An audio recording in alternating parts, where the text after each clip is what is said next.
नमस्कार, Sridevi classes YouTube channel पर आपका स्वागत है। हमारी प्लेलिस्ट एनर्जी मैनेजमेंट और एनवायरनमेंट में आज समझते हैं दिल्ली के एयर पोल्यूशन के कारणों को और क्या हम इनको कंट्रोल कर सकते हैं, इस विषय को। तो शुरू करते हैं आज का वीडियो। भारत की राजधानी दिल्ली दुनिया का दूसरा सबसे ज्यादा जनसंख्या वाला शहर है, लेकिन पोल्यूशन की दृष्टि से ये दुनिया का सबसे बुरा पोल्यूटेड शहर है। दिल्ली की सर्द ऋतु में ड्राई एयर और लो विंड कंडीशंस पोल्यूशंस के लेवल को जानलेवा कर रही है। जो पार्टिकुलेट मैटर PM10 है, ऐसे एयरबोर्न पार्टिकल जिनका की आकार 10 माइक्रोन से छोटा है, या PM2.5 जिनका आकार 2.5 माइक्रोमीटर से छोटा है, उनकी कंसंट्रेशन बहुत ज्यादा हो जाती है। पूरी दुनिया में जो PM2.5 की अधिकतम स्वीकार सेफ लिमिट है वो 40 माइक्रोग्राम पर मीटर क्यूब है, जबकि राष्ट्रीय राजधानी दिल्ली और आसपास PM2.5 की मात्रा सर्दियों में लगातार 200 माइक्रोमीटर से ज्यादा रहती है प्रति मीटर क्यूब, और बहुत बुरे दिनों में ये 10 गुना ज्यादा 400 माइक्रोग्राम पर मीटर क्यूब की कोटि की हो जाती है। इन पार्टिकुलेट मैटर के साथ साथ दिल्ली के वातावरण में एसिटिक गैस की मात्रा भी बहुत ज्यादा है, और पार्टिकुलेट मैटर और एसिटिक गैस सल्फर डाइऑक्साइड और नाइट्रस ऑक्साइड्स के सम्मिलित रूप से हम दिल्ली में मानव इतिहास का सबसे बदतर वायु प्रदूषण का दौर इन दिनों देख रहे हैं। हवा में नाइट्रस ऑक्साइड ओजोन बना देती है। वोलेटाइल ऑर्गेनिक कंपाउंड्स हैं, वो ओजोन के साथ हवा में नमी के सहयोग से बहुत हानिकारक स्मोक बना लेते हैं, और लोगों को श्वास लेने में परेशानियां, आंखों में इरिटेशन और बहुत ज्यादा रेस्पिरेटरी और कार्डियोवास्कुलर डिजीजेस हो रही हैं। प्रत्यक्ष रूप से लाखों लोगों की जान वायु प्रदूषण के कारण जा रही है, और लगभग सभी लोगों का जीवन काल 3 से 5 साल कम हो रहा है। Central pollution control board Delhi में एम्बिएंट एयर की क्वालिटी की मेजरमेंट के लिए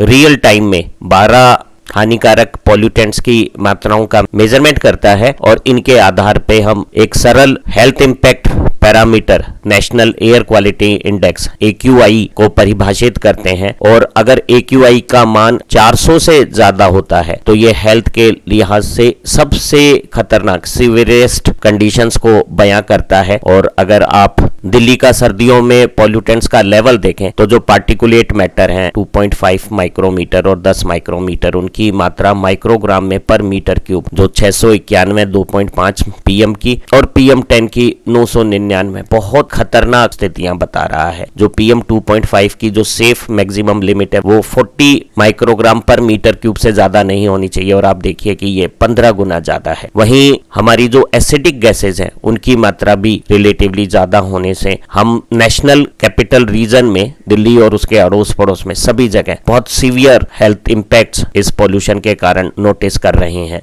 वर्तमान में जब कोविड संक्रमण भी तेजी से फैल रहा है, उस समय ये वातावरण में बहुत ज्यादा वायु प्रदूषण की स्थितियां बहुत घातक साबित हो रही हैं। PM2.5 सूक्ष्म कण या लिक्विड ड्रॉपलेट्स के रूप में हवा में तैरता रहता है, और इसका आकार एक सामान्य बाल के आकार से 20 से 30 गुना छोटा है, और ये बहुत खतरनाक है। ये हमारी मुख या नाक के द्वारा शरीर में गहरा अंदर लंग्स तक पहुंच जाता है और ब्लड स्ट्रीम से भी मिल जाता है, और सभी तरह की रेस्पिरेटरी और हार्ट संबंधी कार्डियोवास्कुलर कॉम्प्लिकेशंस और डिजीजेस बनाने के लिए रेस्पॉन्सिबल हो जाता है। दिल्ली NCR रीजन में PM2.5 की लगातार बढ़ी हुई मात्रा के अनेक कारण हैं। उसमें एक बड़ा कारण जो पब्लिक और प्राइवेट ट्रांसपोर्टेशन के लिए इस्तेमाल होने वाले व्हीकल्स हैं उनका एग्जॉस्ट है, और सड़क पे उड़ती हुई रेत है। NCR रीजन में जो इंडस्ट्रीज हैं उनके पॉल्यूशन से भी पार्टिकुलेट मैटर अच्छी मात्रा में एयर को पोल्यूट कर रहे हैं। कंस्ट्रक्शन एक्टिविटीज,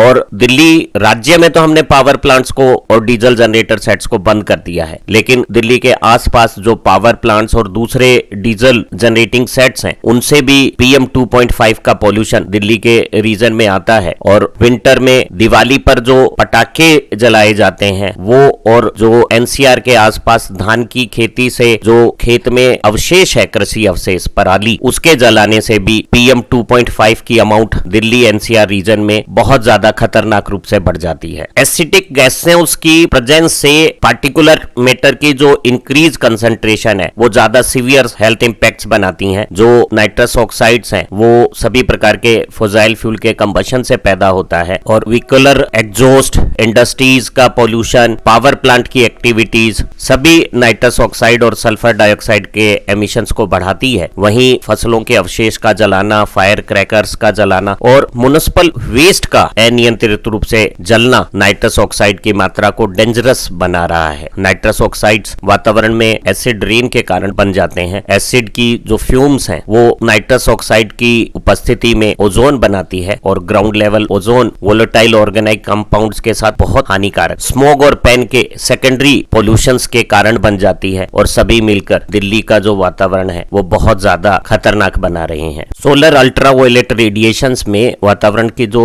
नाइट्रस ऑक्साइड्स हैं वो वोलेटाइल ऑर्गेनिक कंपाउंड्स की प्रेजेंस में ओजोन की फॉर्मेशन कर लेती है। ओजोन की एक्टिवनेस वातावरण में एल्डिहाइड और पेन के सेकेंडरी पॉल्यूटेंट्स बनाकर एक बहुत हानिकारक फोटोकेमिकल स्मोक जनरेट कर देती है। दिल्ली के वातावरण में बिना किसी नियंत्रण के unnoticed volatile organic compounds, paint, cosmetic, dry cleaning के फ्लूइड्स और दूसरे एरोमेटिक प्रोडक्ट से लगातार वातावरण में आ रहे हैं। वोलेटाइल ऑर्गेनिक कंपाउंड्स की प्रेजेंस नाइट्रस ऑक्साइड्स की अधिक मात्रा के कारण बहुत डेंजरस सेकेंडरी स्मोक का पोल्यूशन बना रही है। दिल्ली की विशिष्ट ज्योग्राफिकल और मेट्रोलॉजिकल कंडीशंस हैं वो भी पोल्यूशन बढ़ाने की बड़ी कारण है। पाकिस्तान के पंजाब से लेके भारत के बिहार तक ये जो सिंधु गंगा का मैदान है उसके एक तरफ हिमालय की ऊंची दीवार है और ऐसी स्थितियों में यहाँ हवाओं का वेग बहुत कम 1 से 3 मीटर पर सेकंड मात्र रह जाता है। मानसून की वापसी हो जाती है और ऐसी स्थितियों में यहाँ हवाओं में नमी काफी कम, हवाएं सूखी ड्राई हो जाती हैं और बहुत धीमी गति से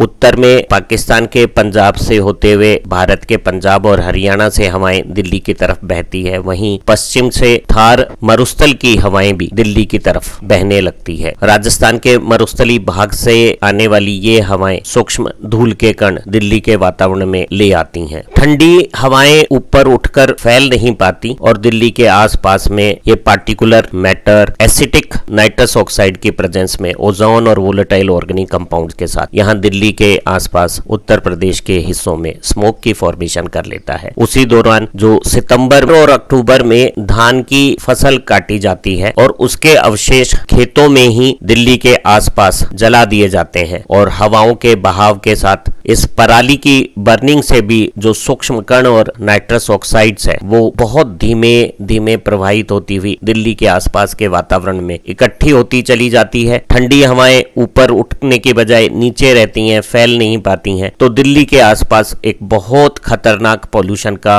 कारण दिल्ली के खुद के जो पॉल्यूटेंट्स हैं उनके साथ मिलकर इस पराली बर्निंग का भी हो जाता है। इसी दौरान दीपावली पर जलाने वाले पटाखे पॉल्यूशन की समस्या को भयानक विकराल बना देते हैं। व्हीकल्स के एमिशंस, रोड की डस्ट, इंडस्ट्रियल और कंस्ट्रक्शन एक्टिविटीज, आस पड़ोस के पावर प्लांट्स के एमिशंस के कारण दिल्ली में पॉल्यूटेंट्स पहले से ज्यादा थे और हवाओं के बहाव के साथ जब राजस्थान के मरुस्थल और पंजाब हरियाणा से पराली के जलने से जो सूक्ष्म कण और नाइट्रस ऑक्साइड दिल्ली के वातावरण में पहुंचते हैं तो वहां एक बहुत गहरा फोटोकेमिकल स्मोक की फॉर्मेशन इन सर्दियों के महीनों में दिल्ली के चारों तरफ सभी एनसीआर रीजन के इलाकों में देखी जाती हैं और वहां एयर क्वालिटी इंडेक्स सीवियर कोटि से भी अधिक खतरनाक हो जाता है और वो अधिकांश लोगों में लोअर रेस्पिरेटरी डिजीज बना देता है। कुछ लोगों को लगातार पॉल्यूशन के साथ रहने पे क्रोनिक प्लूमोनरी श्वास संबंधी रोग होने लगते हैं। जो स्मोग और PM 2.5 है वो शरीर में अंदर आकर जब ब्लड स्ट्रीम से मिल जाता है तो वो कार्डियोवास्कुलर प्रॉब्लम्स बनाकर हार्ट अटैक और डेथ के कारण भी बन जाता है। इन पॉल्यूटेंट्स के कारण दिल्ली के लोगों में श्वास लेने में रुकावट महसूस होती है, आंखों में जलन शुरू हो जाती है, चेस्ट में पेन रहने लगता है। बहुत सारे सारे लोगों को वीजिंग, कफिंग और दूसरी रेस्पिरेटरी डिजीजेस से निमोनिया और अस्थमा होने लगा है और सभी मिलकर ओवरऑल लंग फंक्शंस को कमजोर कर देते हैं। इससे रेस्पिरेटरी डिजीजेस के कारण मृत्यु दर बढ़ जाती है और सभी लोगों की जो लाइफ एक्सपेक्टेंसी है उसमें कमी 3 से 5 साल की साफ झलक रही है। इन दिनों जो एनसीआर रीजन में लोग हैं वो कोविड-19 कोरोना वायरस के संक्रमण के प्रकोप से भी जूझ रहे हैं। तो ये जो प्रदूषण है वो कोविड के संक्रमण को ज्यादा खतरनाक ना बना दे, ये सचमुच चिंता का विषय है। दिल्ली में हर सर्दियों में जब एयर क्वालिटी इंडेक्स सीवियरेस्ट कंडीशंस पर पहुंच जाता है तो पर्यावरण रक्षा के लिए कुछ आपातकालीन उपाय किए जाते हैं, जिनमें दिल्ली की सीमा में सभी डीजल से चलने वाले हैवी व्हीकल्स और ट्रक इत्यादि को दिल्ली में एंटर करने से रोक दिया जाता है। हमने दिल्ली के आसपास सारे पावर प्लांट्स और डीजल जनरेटिंग सेट्स को परमानेंटली बैन कर दिया है, लेकिन दिल्ली के आसपास हरियाणा, पंजाब और उत्तर प्रदेश की सीमा में अभी भी बहुत सारे कोल थर्मल पावर प्लांट्स एक्टिव हैं और वो दिल्ली में पोल्यूशन को बढ़ा रहे हैं। दिल्ली और आसपास बहुत ज्यादा सॉलिड वेस्ट की जनरेशन होती है और गार्बेज लैंडफिल्स में डिस्पोज किया जाता है। वो अनकंट्रोल्ड रूप से जब जलता है तो वो पार्टिकुलर मैटर और एसिडिक नाइट्रस ऑक्साइड और सल्फर डाइऑक्साइड पॉल्यूटेंट्स बनाता है। सभी तरह के इस प्रकार की गार्बेज की बर्निंग है उसे रोकना जरूरी है। दिल्ली में हमने पोल्यूशन को कंट्रोल करने के लिए अड़ोस पड़ोस में सारे ईंट के भट्टे, ब्रिक किल्न्स को बंद कर दिया है। हॉट मिक्स प्लान और स्टोन कर्सर्स भी खत्म कर दिए गए हैं। दिल्ली में विशेष परिस्थितियों में सड़कों पर वाहनों की मात्रा कम करने के लिए ओड और इवन की स्कीम्स चलाई जाती है। स्कूल में बच्चों के स्वास्थ्य पे ज्यादा बुरा असर ना हो, इसलिए सीवियर क्लाइमेट पॉल्यूशन की कंडीशंस में स्कूलों को बंद कर दिया जाता है। दिल्ली ने भारत स्टैंडर्ड 6 के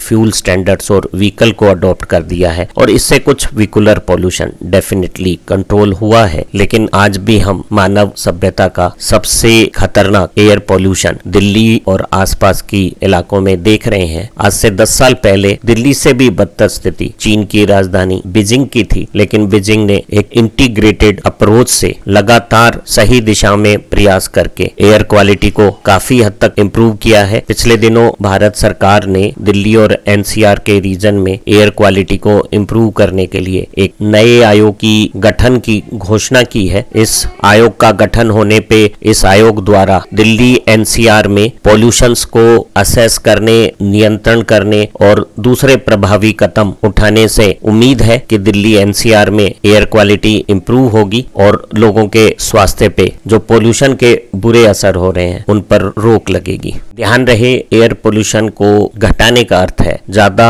स्वस्थ लोग, स्वास्थ्य संबंधी खर्चों में कमी और लोगों की उत्पादकता बढ़ने से देश में जीडीपी का बढ़ना और आर्थिक उन्नति हो जाना। इसलिए एयर पोल्यूशन को नियंत्रित करना बेहद आवश्यक है। जो सरकार के प्रयास हैं अकेले पर्याप्त नहीं होंगे। सारी जनता का सामूहिक रूप से पार्टिसिपेशन एयर पोल्यूशन को कंट्रोल करके दिल्ली एनसीआर को पोल्यूशन फ्री प्लेस बनाने के लिए बहुत आवश्यक है। इस दीपावली को पटाखों के जलाने पर जो जनता ने सहयोग किया है उससे बहुत सारी राज्यों में एयर पोल्यूशन की जो बद से बदतर स्थितियां हो जाती वो नियंत्रित रही और निश्चित रूप से इससे लोगों को स्वस्थ रहने में मदद मिलेगी। हमारी एक दूसरी वीडियो में हमने दिल्ली में जो एयर पोल्यूशन है उसे हम किस तरह से नियंत्रित कर सकते हैं उसके बारे में समझाया है। हमारी इसी प्लेलिस्ट पे आप दूसरी वीडियो से अपना एनवायरमेंट ज्ञान बढ़ा सकते हैं। आप स्वस्थ रहें, कामयाब बने। Have nice time. Thank you very much.